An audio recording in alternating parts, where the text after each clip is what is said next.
Guyyaarraan tanaa keessummaa ajaa'ibaa kan yeroo ammaan tanaa biyya teenya bulchaa jiru Xaqilaa Ministeer Dr. Abiyyi Ahmed nama jedhamu keessummaa asii dhiyaachuu isaatiif hedduu isa irra doonfanna.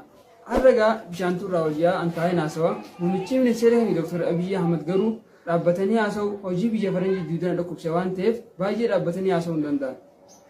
Ay Oromoo.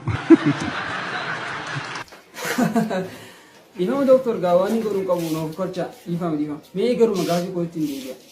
Mee ergatiif lammaan hundaa yaasitti bu'aa bayii akkamii keessa dabartan Dr. Tiim lammaa kan jedhamu sana keessa namoonni jiran namoonni gaggeessan minimum waggaa arfan darbe sireerra rafnee hin beekne. Egaa Dr. isin warri tiif lammaa kana keessa jirtan hedduun keessan ijoollees maatis qabdan. Mee akkam ijoolleen keessan hoo akkamitti guddatan Dr.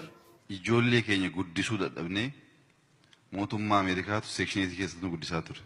Mee Dr. qabeenya hawaasaa isin harka jiru biyya hoogganaa kan ture isin moo biyya keessa waatu jira moo? Oromoo hannee guddisuu hin barbaanne malee lafti nu harka ture wallaallee miti.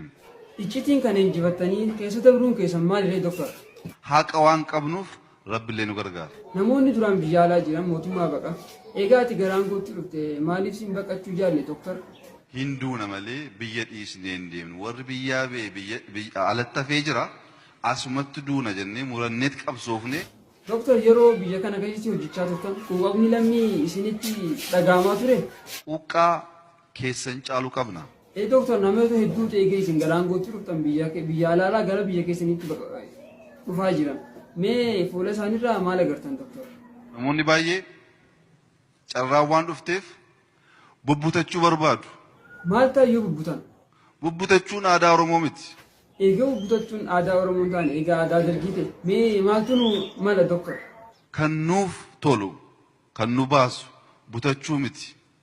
Dachii gaarii qabna. Human capitalii baay'ee dagaagaa guddachaa jiru ni qabna. Barsiifannee al tokko hannee. Hayyee gaa'ee